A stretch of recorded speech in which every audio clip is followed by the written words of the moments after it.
தென்னாருடைய சிவனை போற்றி எந்நாட்டவர்க்கும் இறைவா போற்றி.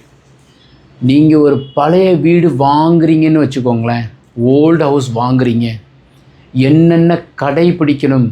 இன்றைக்கி கூட எங்ககிட்ட வந்து ஒரு குருக்கள் சிவாச்சாரியார் என்கிட்ட ஃபோன் பண்ணி கேட்டார், சாமி வடக்க பார்த்த வீடு 700 சதுரடி வீடு கட்டியிருக்காங்க, 2 BHK கட்டியிருக்காங்க.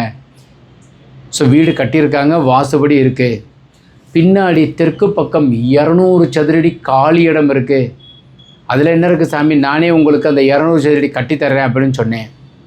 இல்லைங்க, அந்த தெற்கு பகுதியில் இருக்கிற பில்டிங் நாங்கள் கட்ட முடியாது.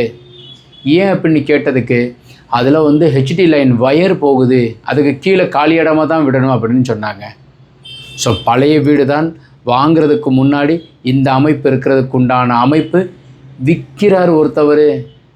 ஸோ அதை வாங்கும்போது இந்த வயர் வர்றது தெற்கு பகுதி கட்டடம் கட்ட முடியாது. இல்லை சாமி, அவர் எங்களுக்கு பணம் கொடுக்க வேண்டியிருச்சு, அதனால் அதை கட்டி தான் வாங்கத்தான் ஆக வேண்டியிருக்கு. அதுக்கு என்ன செய்கிறது, இந்த பில்டிங்கினுடைய தெற்கு பகுதியில் கட்டடத்தை ஒட்டி ஒரு தாம்பர கம்பி பதிக்க சொல்லுங்கள். கன்னி மூலையில் மாமரம் வைங்க, துளசி வைங்க. தென்மேற்கு உயரமாக மரம் வளர்கிறது ஒன்றும் பெரிய பிழை கிடையாது. மேலே போகும்போது வந்து உங்களுக்கு அவங்க ஈபிக்காரங்களே வந்து வெட்டிடுவாங்க. அதனால் பில்டிங் நீங்கள் கன்னி மூலை நம்ம பில்டிங்கை விட கன்னி மூலை உயரமாக போயிடும். HT லைன் கிட்டத்தட்ட 40 அடி உயரத்துக்கு மேலே போகும்.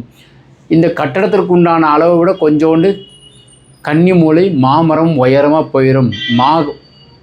பல வாழை இருக்கிறது சிறப்பு அப்படின்ற மாதிரி மாமரம் வைக்கிறது சிறப்பு.